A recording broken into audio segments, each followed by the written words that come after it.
Hi, in today's video, we will be discussing SSH basics, keeping in mind main intention how to connect EC2 instance without using PEM file, which you by default create or you use existing PEM file whenever you create EC2 instance. But this concept, which we will be discussing today, it's applicable for any sort of connectivity from Windows to Unix, Unix to Unix, and number of machines. It's the main concept is trust building between two servers. Any DBA would have done that several times during rack build. So as in SSH basics, there are two kind of connectivities. Method one is passwordless connectivity. Method two is password connectivity. And each have couple of methods, couple of use case details, so which we can discuss here in this video. So the very first method everybody is aware about connectivity with PEM, which is your PEM file. Whenever you launch a EC2 instance, you have to choose a key store. Either you can create it at the time of creation or you can use the existing one. In my scenario, my key pair name is BTL main key. So connectivity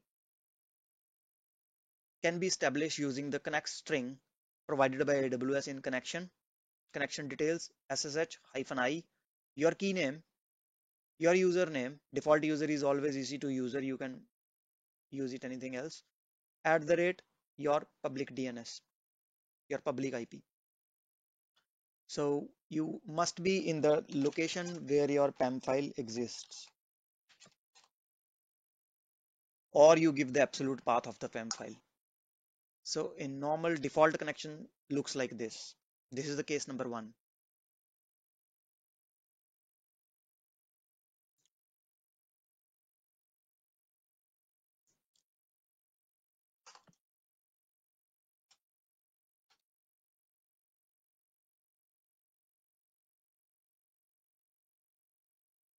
So case number two is when you don't want to use your PEM file, when you want to avoid any connection using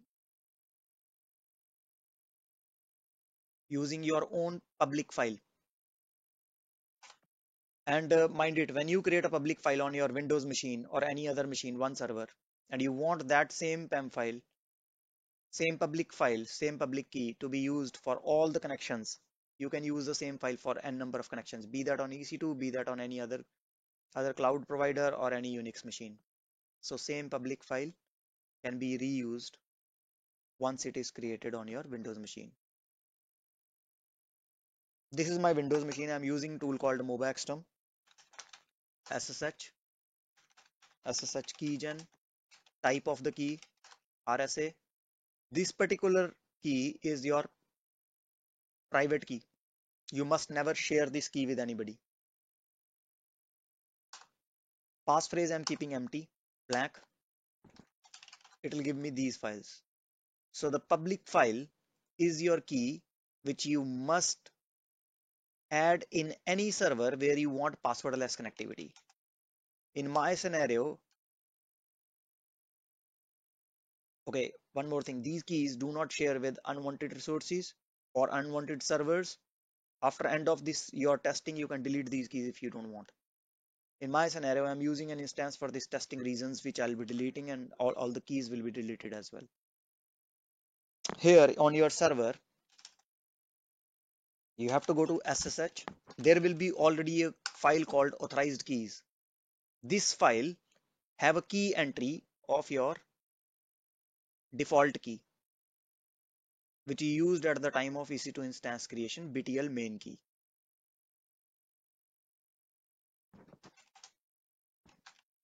In this same key, I'm going to add the key which I've created on my Windows machine so that it authenticates without asking for any password or any PEM file. Since the entry already exists in authorized keys, server is aware that connection is permitted without any PEM file.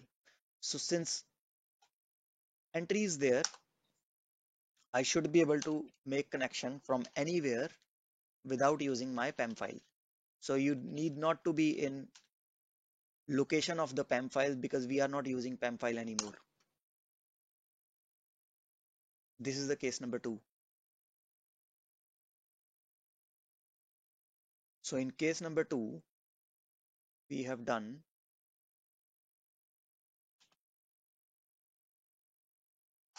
commands are just for example reasons. You have to create on your Windows your public key, copy the content of your public key and paste it in your EC2 instance SSH authorized keys. So the connection string will look like something like this. You can execute this command from anywhere. You need not to be in particular location of your PAM file location, which was the case in first scenario. So if you execute the same command from one directory before, it should work.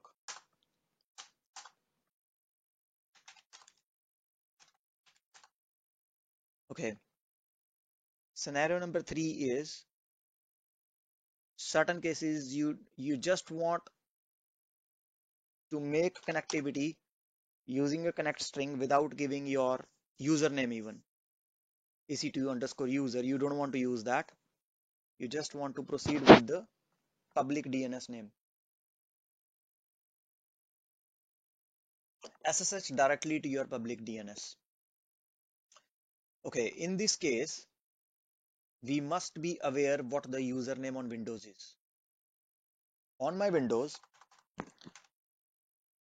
my username is dbaro. Same user must exist on Unix. If your username is not same, scenario will be exactly same. You are using EC2 user here. If your Windows username is dbaro, but your Unix username is dbaro1, you have to prefix your username. If you don't want to give username, your username on Windows and Unix must be same. Another option is you can set your environment variable. In your environment variable, you can tweak around your default username. So in your environment name, there are a couple of environments with the username related environments. Username is dbaro and current username is dbaro. You can tweak around these names, but we will be discussing about how to connect without giving any username. So sudo to root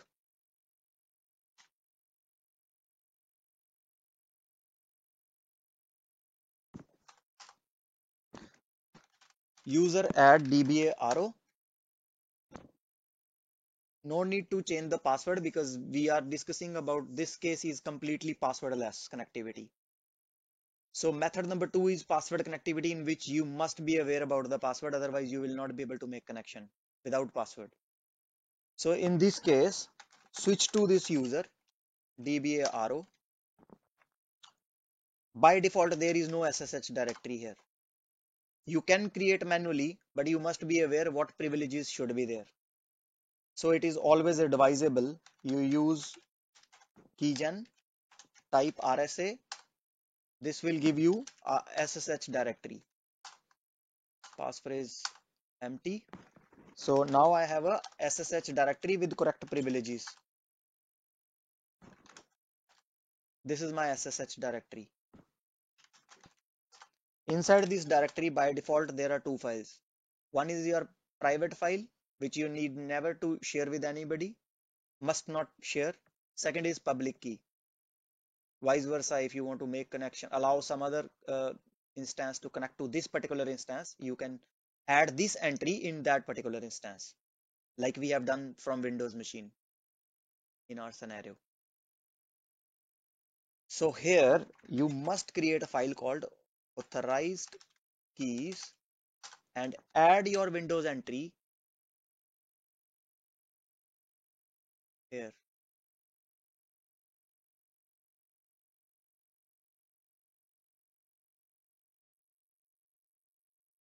So within your Windows account SSH folder, you must create a file called authorized keys.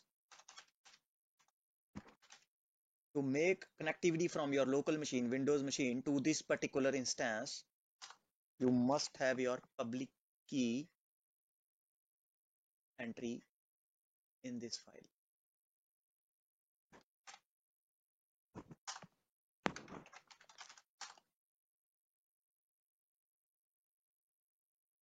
So this particular file is in your RO account authorized keys. However, it's not going to work. The reason is these privileges are wrong. If I'll demonstrate you connection attempt from here,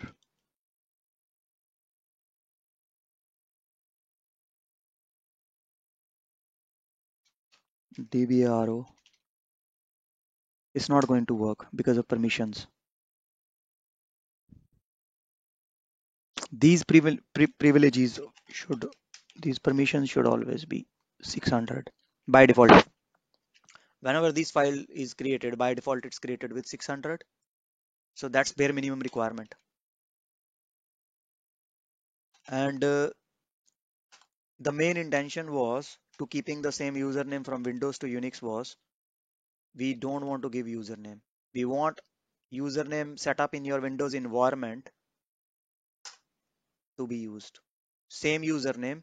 Only thing you have to do in connection string is SSH and your public IP address.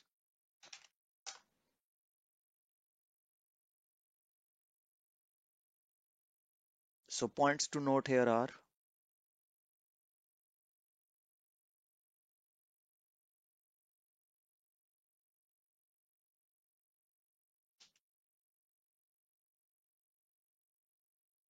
these are my main points.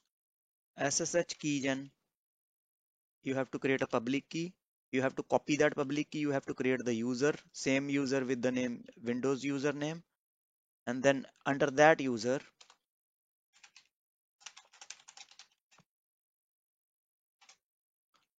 you have to create your SSH folder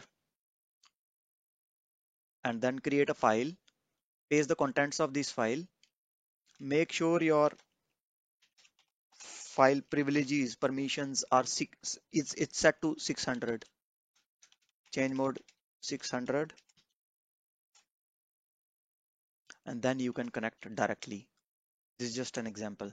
So you can use with your username or without username if your Windows and Unix user is same. Now how to connect via aliases? Case number 4, connection via aliases. Same connection can be done without even giving DNS string, your IP string. Like in this case, we have given this string.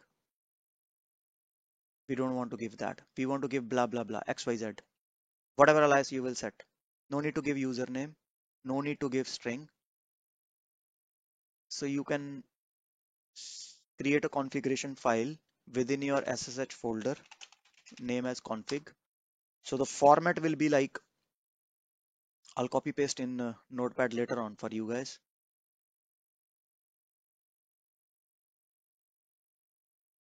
Three things are required. Case sensitive. So first DBA RO connection I'm making with my host name,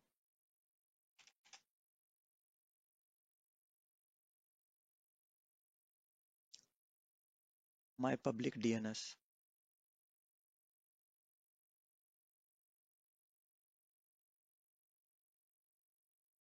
Same DNS which you normally pick from here. This.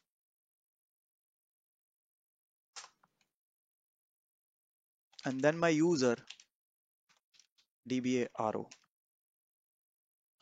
Now if you have ample of AWS accounts, for example, you have 3 AWS accounts, and within those 3 accounts you have 10 users each account, you can create 30 connections. Only thing you have to remember is your alias name, or you can open the config file and check it out which alias name you would like to make connection to. I'm making another alias called EC2 user. This alias name can be anything. Your DNS must be your AWS account DNS. EC2 user. If I want to make connection to BTL DBA RO, I will be only using alias name.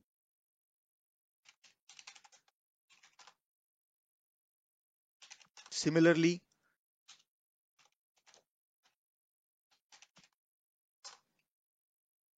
I can connect to another user. This is just to make your life easy.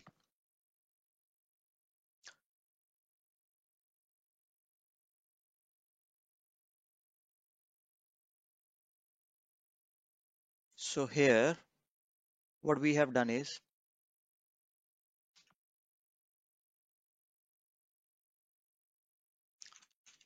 within your Windows Home SSH folder, create a file called config. It's a case sensitive contents, and contents must be in the format of host H capital and host name H capital N capital, and then user U capital. This is your user account which you want to root, EC2 user, DBARO or whatever you want. And this particular thing, we picked it up from your Amazon public DNS name, and host can be your alias. Save it, SSH with alias. That's it. Now we'll be discussing method number 2, which is advisable method if you want password connectivity. Password based connectivity will not use your PEM file, your public key. It will ask, it will prompt for your password.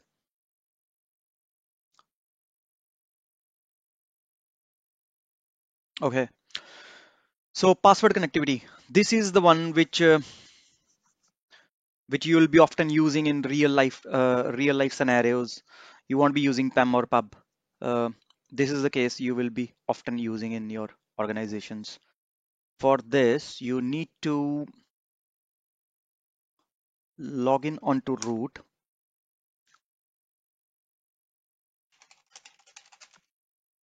Make sure you know the root password. If not, reset it. So that if, because after this connectivity, you will be prompting for password each time you'll attempt to log in. And if you don't know the password, you are lost then. You can't connect. Uh, you're aware about your EC2 user password or something, at least bare minimum going forward, root password. And whichever you will be attempting in your alias name, if your username is EC2 user, you must be aware about the password for that.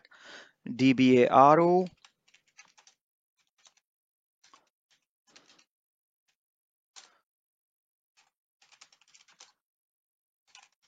In earlier scenarios, we were not using password at all. However, here password is a mandate. It's a mandate to, okay. You have to go to etc ssh. In this folder, you will be able to see a file called ssh config, sshd config. Take a backup. Edit this file.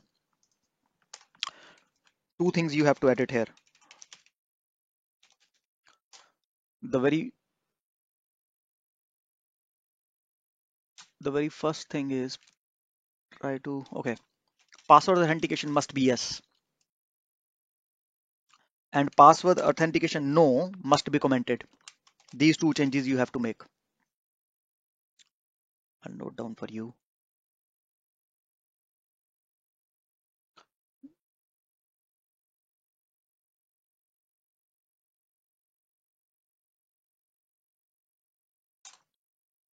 Now your password connectivity is set. However, you must restart your